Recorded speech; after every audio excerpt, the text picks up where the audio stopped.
이사야 36장의 말씀을 우리 함께 드라마 바이블로 먼저 읽고 그 뒤에 하나님의 말씀 나누도록 하겠습니다. 제 36장. 히스기야 왕 14년에 아수르 왕 사느립이 올라와서 유다의 모든 견고한 성을 쳐서 취하니라.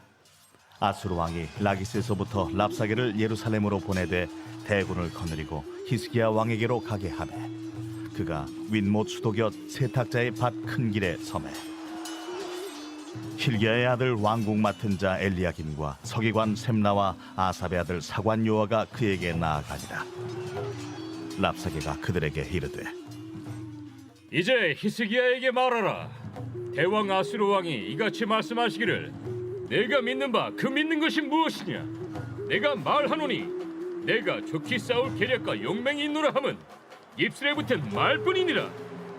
내가 이제 누구를 믿고 나를 반역하느냐. 보라, 내가 애굽을 믿는도다. 그것은 상한 갈대 지팡이와 같은 것이라. 사람이 그것을 의지하면 손이 찔리리니 애굽 왕 바로는 그를 믿는 모든 자에게 이와 같으니라. 혹시 내가 내게 이르기를 우리는 우리 하나님 여호와를 신뢰하노라 하리라마는 그는 그의 산당과 제단을 히스기야가 제하여 버리고 유다와 예루살렘에 명령하기를 너희는 이 제단 앞에서만 예배하라 하던 그 신이 아니냐 하셨느니라. 그러므로 이제 청하노니 내 주 아수르 왕과 내기하라.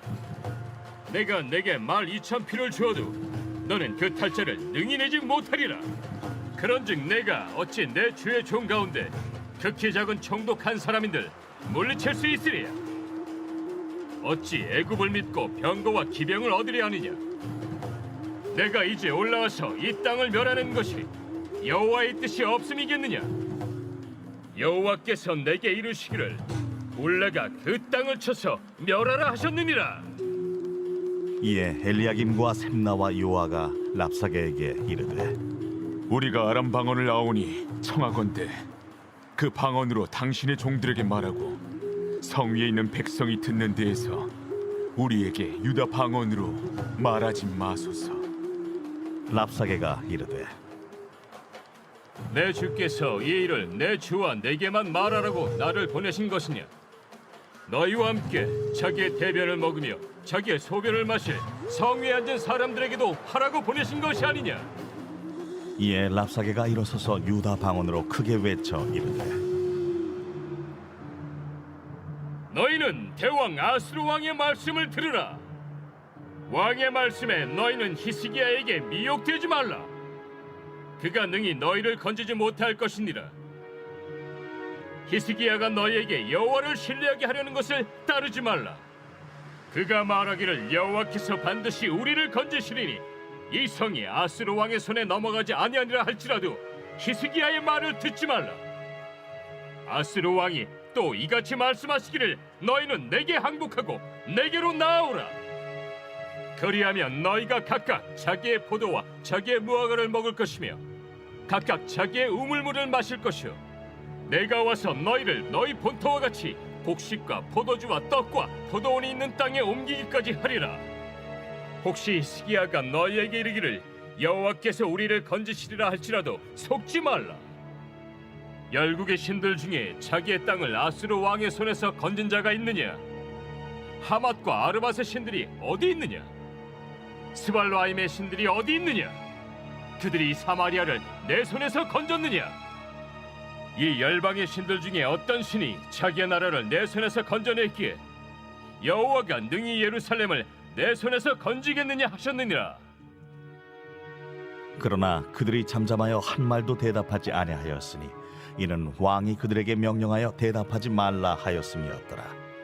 그때에 힐기야의 아들 왕궁 맡은 자 엘리야김과 서기관 셈나와 아삽의 아들 사관 요아가 자기의 옷을 찢고 히스기야에게 나아가서 랍사게의 말을 그에게 전하니라. 아멘. 우리 함께 기도하고 하나님 말씀 나누겠습니다. 거룩하신 아버지 하나님, 이 새벽에 깨워주시고 하나님 앞에 나와 기도하게 하시는 은혜 감사합니다. 하나님 주신 마음으로 기도합니다. 오늘도 성령 충만하게 인도해 주셔서 주시는 말씀, 내게 주신 말씀으로 가슴에 잘 새기게 하시고 이 말씀이 우리를 움직이고 이 말씀이 우리의 믿음을 단단하게 세워가는 복된 시간 되게 하여 주옵소서. 예수님의 이름으로 기도하옵나이다. 아멘. 오늘 우리는 이사야 36장 말씀을 읽었습니다. 36장부터 39장까지는 아수르 왕 산헤립이 이스라엘 백성을 두 번째로 쳐들어왔을 때 일어났던 일들, 구약 성경에서는 열왕기하 18장부터 20장이 그 배경이 되는 이야기가 기록되어 있습니다. 특별히 오늘 1절 말씀 보면 이렇게 기록되어 있죠. 히스기야 왕 14년에 아수르 왕 산헤립이 올라와서 유다의 모든 견고한 성을 쳐서 취하니라 라고 말합니다. 유다의 모든 견고한 성을 다 쳐서 결국 산헤립이 승리했다는 거죠. 그러면서 이제 2절에서는 예루살렘을 포위한 상황, 그것이 바로 오늘 본문의 배경이 되는 상황입니다. 지금 이스라엘 백성들을, 즉 유다는 아수르에게 완전히 거의 전멸당하다시피 성을 정복당했고 이제 마지막 최후의 보루를 할 수 있는 예루살렘 성까지도 정복을 눈앞에 두고 있는 상황입니다. 문제는 이 사건이 일어난 시점이죠. 오늘 1절의 말씀 보게 되면 언제 이런 일이 일어났다고 말합니까? 히스기야 왕 14년에 이런 일이 일어났다라고 말합니다. 다른 때 이런 일이 일어났다면 그럴 수 있지라고 우리가 생각할 수 있겠지만 이 문제, 이 사건, 이스라엘 백성이 절체절명의 위기에 빠졌던 시점을 오늘 본문은 히스기야가 왕으로서 있었던 때였음을 분명히 말씀하고 있는 것이죠. 여러분, 왜 이것이 문제일까요? 히스기야가 어떤 사람입니까? 우리가 이사야서의 말씀을 통해서는 정확하게 알 수는 없지만 열왕기하 18장 5절부터 7절까지의 말씀 보면 이렇게 히스기야에 대해서 묘사합니다. 히스기야가 이스라엘의 하나님 여호와를 의지하였는데 그의 전후 유다 여러 왕 중에 그러한 자가 없었으니 곧 그가 여호와께 연합하여 그에게서 떠나지 아니하고 여호와께서 모세에게 명하신 계명을 지켰더라. 여호와께서 그와 함께 하심에 그가 어디로 가든지 형통하였더라 라고 말합니다. 여러분이 히스기야가 어떤 사람이라고요? 하나님을 의지했던 사람. 내 인생에 하나님밖에 없습니다. 나는 돈도 사람도 명예도 재산도 나에게 어떤 힘이 되지 않고 내가 의지할 분은 딱 한 분, 여호와 하나님밖에 없습니다. 이것이 그의 일생의 목표였고 그렇게 신앙생활을 해왔고 더군다나 그의 전후 여러 왕들 중에 히스기야만큼 하나님을 의지한 사람이 없다라고 선언할 정도로 그걸 철저하게 하나님만 의지했다는 거죠. 그래서 하나님이 그와 함께 하시면서 그가 어디로 가든지 형통하게 만들어 주었음을 성경은 우리에게 증언하고 있습니다. 히스기야가 바로 이런 사람입니다. 하나님도 그의 믿음을 인정하셔서 그와 함께 하시며 형통하게 해준 존재였지요. 그런데 그런 히스기야가 이스라엘의 왕으로 있을 때 아수르의 침입 때문에 이스라엘이 고통을 당했다는 겁니다. 심지어 1절을 보면 히스기야가 이런저런 잘못을 했다 그런 말도 기록되어 있지 않습니다. 여러분, 이 사건을 보면서 어떤 생각이 드십니까? 아니, 하나님, 히스기야 같이 하나님만 절대적으로 의지하는 사람이 왕이 되어 있다면 그 나라를 적어도 히스기야가 죽을 때까지는 별 고통 없이 아픔 없이, 아니 있어도 잠깐 힘든 시간을 주셔야지 어떻게 이렇게 나라가 망할 수 있을 지경까지 어렵게 하시는 겁니까? 라는 질문이 당장 우리에게 나올 수밖에 없는 상황입니다. 그런데 오늘은 그런 히스기야에게도 이런 고통이, 이런 아픔이 찾아오게 되었음을 분명하게 기록하고 있는 것이죠. 여러분, 이것이 무엇을 의미하겠습니까? 믿음의 사람, 특별히 하나님 앞에 신실하고 진실하기 위해서 늘 몸부림쳤던 그런 사람들에게도 인생의 한판은 언제든지 찾아올 수 있다는 겁니다.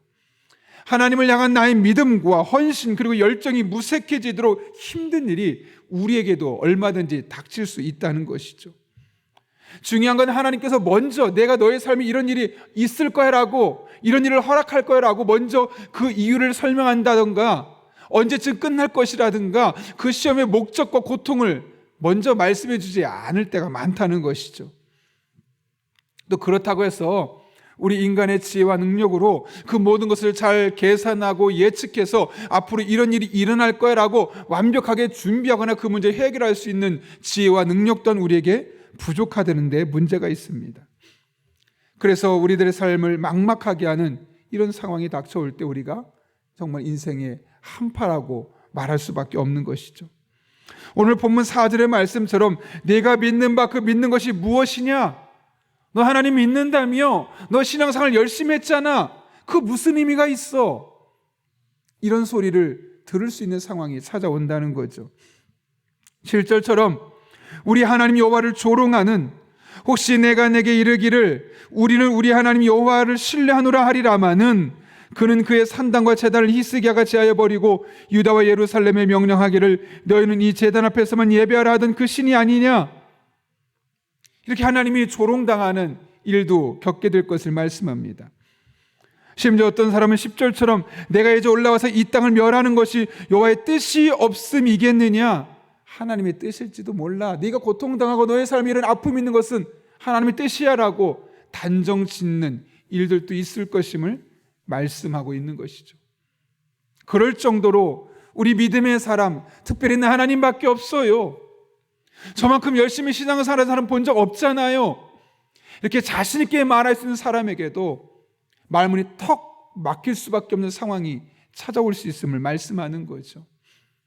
여러분, 그렇다면 그런 상황에서 우리 믿음의 사람들은 과연 어떤 믿음의 태도를 견지해야만 하겠습니까? 오늘 본문의 말씀 계속 보십시오. 아수르의 왕군 장군, 아수르의 장군 랍사게는 이스라엘 백성들이 하나님 향한 그 믿음을 흔들기 위해서 다양한 방법으로 15절 이후의 말씀에서 도발하고 있습니다. 15절에 뭐라고 말합니까? 한번 읽어볼까요? 시작. 히스기야가 너에게 여호와를 신뢰하게 하려는 것을 따르지 말라. 그가 말하기를 여호와께서 반드시 우리를 건지시리니 이 성이 아수르 왕의 손에 넘어가지 아니하리라 할지라도 16절 히스기야의 말을 듣지 말라. 뭐라고요? 하나님이 반드시 도와줄 거야. 아수르부터 승리하게 해주실 거야 라고 말해도 그 말 믿지 마. 18절은 뭐라고 말합니까? 읽어볼까요? 혹시 히스기야가 너에게 이르기를 여호와께서 우리를 건지시리라 할지라도 속지 말라. 열국의 신들 중에 자기의 땅을 아수르 왕의 손에서 건진 자가 있느냐? 히스기야가 아무리 너희에게 하나님이 도와줄 거라고 말해도 결코 그런 말에 속지 말아라. 너희 역사를 봐라. 너희 주변을 봐라. 수많은 나라들이 우리한테 다 멸망당하지 않았느냐? 이스라엘도 곧 그렇게 될 거야. 그러니 히스기야 말에 별로 희망 걸지 마. 그거 희망 고문일 뿐이야. 그렇게 안 돼.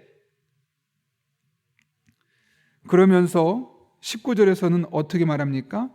그렇게 망한 나라들을 언급하고 나서 심지어 20절에서 이렇게 도발합니다. 이 열방의 신들 중에 어떤 신이 자기의 나라를 내 손에서 건져냈기에 여호와가 능히 예루살렘을 내 손에서 건지겠느냐 하셨느니라 아니라. 이게 무슨 말입니까? 너희 주변에 있는 나라들이 다 멸망한 거 우리 신, 우리 왕에게 그 나라 신들도 아무런 능력이 없다는 것을 인정하는 거 아니냐? 그런데 하물며 여호와도 마찬가지다. 너희는 너희 하나님이 최고라고 믿지. 너희 하나님만 잘 믿으면 그 하나님 너에게 복 주시고 너희 인생을 선한 길로 늘 인도할 것이라고 믿고 그 하나님이야말로 모든 것을 다 할 수 있는 전능하신 분이라고 믿지. 역사를 봐. 그렇지 않잖아. 우리 신이 더 강하거든. 우리 왕이 더 강하거든. 여호와가 능히 그런 일을 할 수 있다고? 그거 헛된 소리야. 믿을 필요 없어. 하나님도 별 수 없어. 이런 말을 해대고 있는 겁니다. 근데 여러분, 이 말이 참 무서운 게 뭐냐면요, 그 역사를 실제로 이스라엘 백성이 보면 어떻습니까? 19절의 나라들 볼까요? 하맛과 아르밧들의 신들이 어디 있느냐? 스발와임의 신들이 어디 있느냐? 그들이 사마리아를 내 손에서 건졌느냐? 사마리아에 있는 이 도시들을 언급하는 거죠. 그러면서 이 나뉘어졌던 사마리아의 그 도시들이 섬겼던 신들이 그들 못 지켜주지 않았느냐? 이스라엘의 하나님, 너희 하나님도 너희를 지켜줄 수 없어. 실제로 주변을 보니까 그렇게 다 멸망했거든요. 그들 또한 자기의 신을 열심히 믿었지만 그 신이 무기력하게 아수르 왕에게 넘어갔거든요.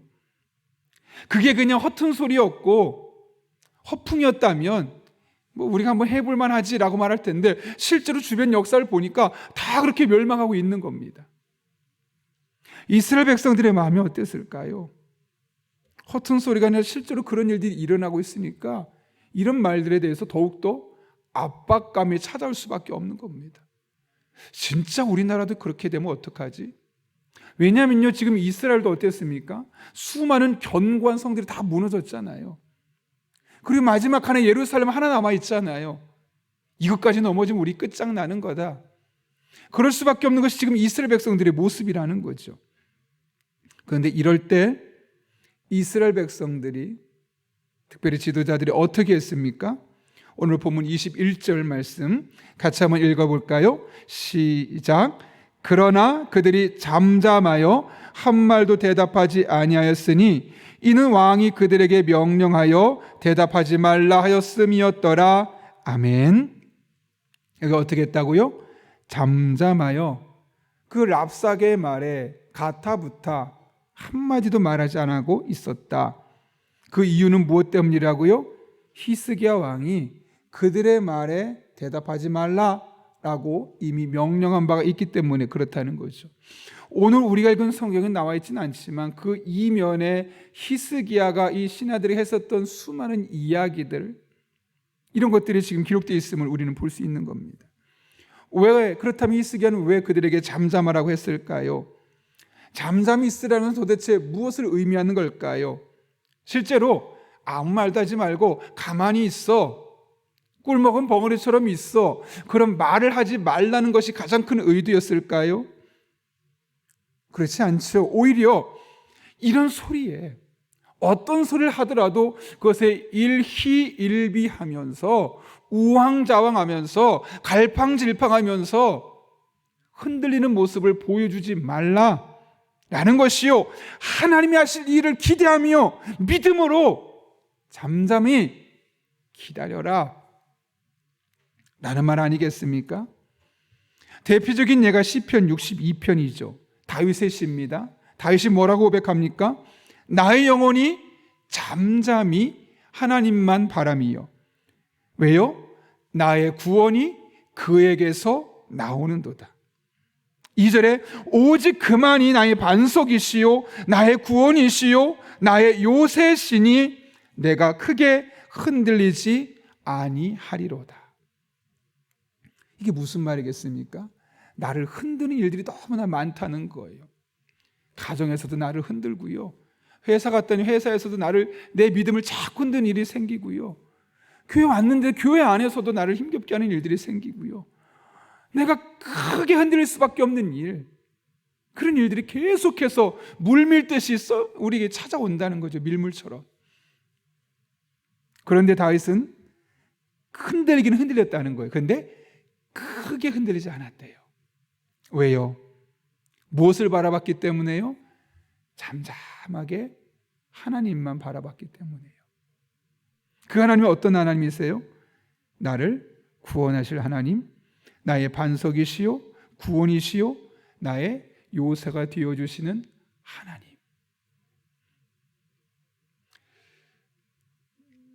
그래서 5절에서 이렇게 고백하죠. 나의 영혼아 잠잠히 하나님만 바라라. 물은 내 소망이 그로부터 나오는도다. 의지적으로 노력해도 안 되는 거예요. 마인드 컨트롤 해도 안 되는 거예요. 그러니까 어떻게 해요? 영혼에게 명령하는, 내 영혼아 너 지금 흔들리고 있잖아, 내 영혼아 너 지금 불안해하고 있잖아, 그러지 마. 하나님만 잠잠하게, 다른 말 귀에 기울이지 말고, 그 말에 우왕좌왕 갈팡질팡하지 말고 그냥 하나님만 바라봐. 나의 구원이 되시고 반석이 되시고 요새가 되신 하나님만 바라봐. 그렇게 영혼에게 명령하는 겁니다. 왜요? 소망은 어디서 나옵니까? 그 하나님을 의지할 때, 잠잠하게 하나님만 바라볼 때 그 속에서만 경험할 수 있는 천국의 소망이 있기 때문에요. 여러분, 출애굽기에서도 비슷한 선언이 나오죠.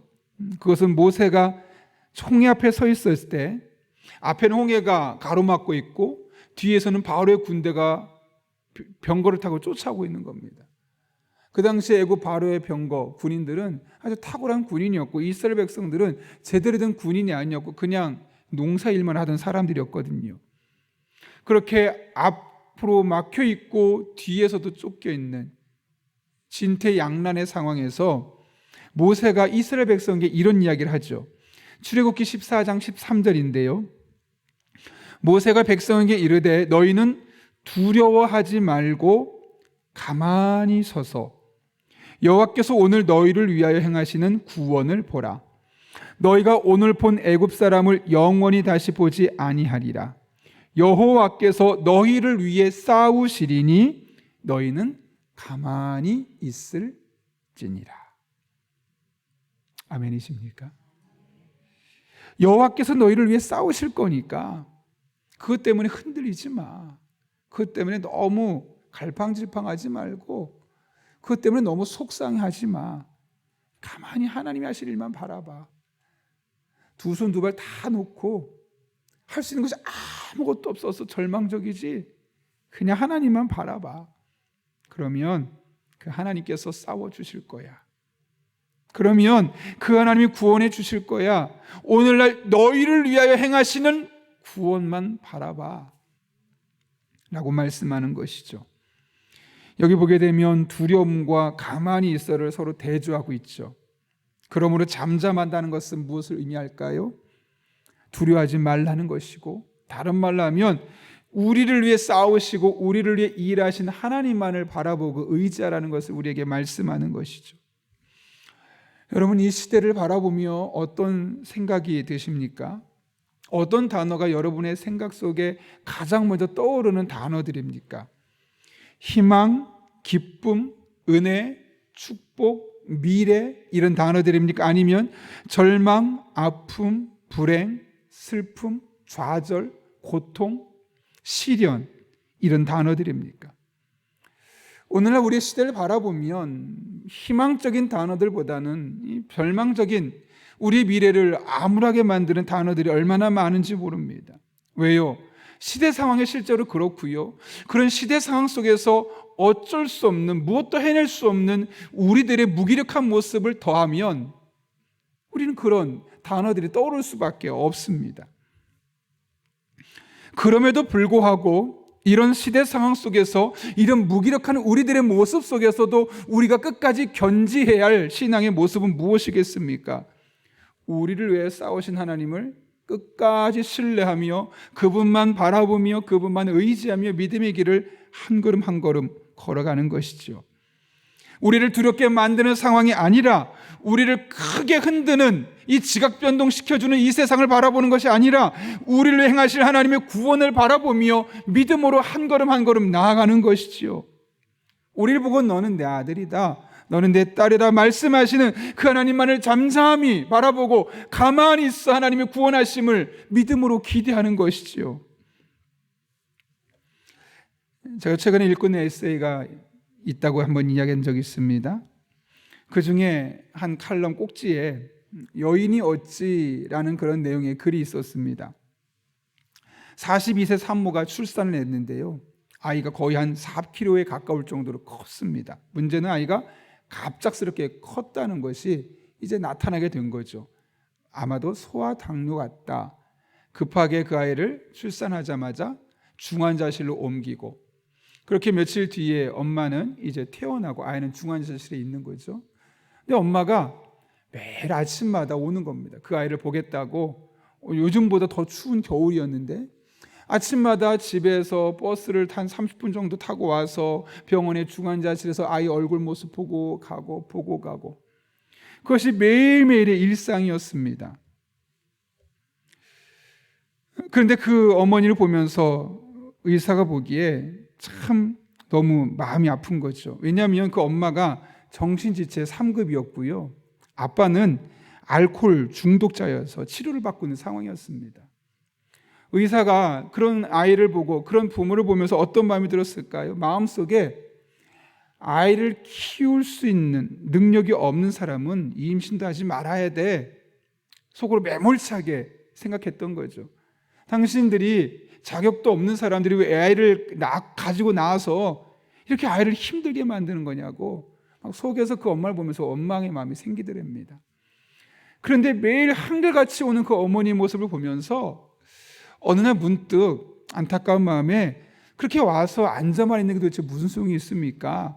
차라리 그 시간에 가만히 있지 말고 하나님 앞에 기도해 보세요. 아이가 건강하게 무럭무럭 자라도록 기도해 보세요. 왜냐하면 이 의사 선생님이 크리스천이었거든요. 근데 참 그 부모가 어떠냐면 그 얘기를 딱 듣자마자 정신지체 상급 아니겠습니까? 아, 그래, 내가 기도해야지. 그러니까 또 그때부터 매일 아침마다 와서 앉아서 평상시처럼 1시간 정도 있다 갔는데 그 1시간 내내 기도하고 가는 겁니다. 그런 모습을 보면서 아, 내가 잘못 생각했구나, 내가 크게 실수했구나, 저런 게 부모의 사랑이고 저렇게까지 부모가 사랑하는 모습으로 아이를 대할 수 있다면 저 아이는 건강해질 수 있을 것이고 나중에 잘 자랄 수도 있겠구나 라는 생각을 하게 되었다는 거죠. 그래서 한편 이런 생각이 들더랍니다. 아니, 부모는 저렇게까지 추위에 와서 아이를 매일매일 보고 아이를 위해서 기도해 보시죠 라고 했더니 그 아이를 놓고 계속 기도하는 그 모습을 과연 아이는 알까? 부모가 애타는 마음으로 아이를 보러 오고 그 아이가 건강해서 매일매일 기도하는 그것을 그 아이는 과연 알고 있을까? 당연히 모를 것이고 점점 커서 청년이 되어도 그 부모의 속마음은 아이는 알 수 없을 것 같다는 생각이 드는 겁니다. 그러면서 문득 하나님이 그렇지 않을까? 하나님이 늘 우리를 그렇게 사랑하시면서 우리를 돌봐주시면서 우리에게 은혜를 베푸시고 계신데 우리가 그 사랑을 알지 못하는 아기처럼 하나님이 나를 얼마나 사랑하시고 나와 함께하기를 얼마나 기뻐하시는지를 우리가 모르면서 살아가고 있는 것은 아닌가라는 생각이 들더라는 것이죠. 그러면서 문득 이 말씀이 생각나더랍니다. 여인이 어찌 그 젖먹이는 자식을 잊겠으며 자기 태어서 난 아들을 긍휼히 여기지 않겠느냐. 여러분, 엄마가 그렇죠. 어떻게 자신이 젖먹이는 자식을 잊어버리겠습니까? 어떻게 자기 배 아프고 난 아들을 긍휼히 여기지 않겠습니까? 이사야에서 이 말씀하는 목적이 무엇입니까? 이 여인이 바로 하나님이라는 거죠. 말로 바꾸면 이렇습니다. 하나님이 어찌 우리를 잊겠으며 자기가 태어나게 한 그 아들과 딸을 긍휼히 여기지 않겠느냐. 이 세상 풍파가 아무리 심하고 무기력한 우리의 모습에 절망스러운 상황에서 우리의 믿음을 흔드는 상황이 온다 할지라도 하나님의 사랑 변하지 않고 그 하나님의 사랑은 지속적으로 우리에게 다가오고 있다는 것이죠. 끊임없이 우리를 사랑하시고 우리를 향한 놀라운 계획을 갖고 계시다는 것이죠. 여러분, 하나님의 사랑은 제한이 없습니다. 여러분이 얼마나 공부를 잘하는지 못하는지 그것 때문에 하나님의 사랑이 변하지 않습니다. 여러분이 얼마나 많은 재산을 갖고 있는지 그렇지 않은지가 하나님이 여러분을 사랑하는 기준이 되지 않습니다. 여러분의 외모가 얼마나 아름답냐 그렇지 못하냐가 하나님이 여러분을 주목하는 이유가 되지 않습니다. 여러분이 장애가 있느냐 장애가 없느냐가 하나님의 사랑을 가르는 기준이 될 수 없습니다. 하나님은 여러분 한 분 한 분을 똑같이 한결같이 사랑하십니다. 그러므로 여러분, 이 세상이 여러분의 믿음을 자꾸 흔들어도 이 하나님으로 말미암아, 이 하나님만 잠잠히 바라봄으로 말미암아 이 하나님의 은혜를 마침내 여러분의 삶에서 경험하는 여러분 한 분 한 분 될 수 있기를 예수님의 이름으로 축원합니다. 함께 기도하겠습니다. 거룩하신 아버지 하나님, 오늘 또 우리를 주님 전에 불러주셔서 하나님을 예배하게 하시고 찬양하게 하시고 주신 말씀 붙들고 기도하게 하시는 은혜 진심으로 감사를 드립니다. 우리를 흔드는 세상 속에서 잠잠히 우리의 구원자이신 하나님을 바라보며 우리를 행하실 일을 믿음으로 바라볼 수 있는 하나님의 사람들 되게 하여 주옵소서. 그리고 마침내 우리를 끝까지 사랑하시는 그 하나님의 사랑을 삶으로 경험하고 간증하게 하여 주옵소서. 예수님의 이름으로 기도하옵나이다. 아멘.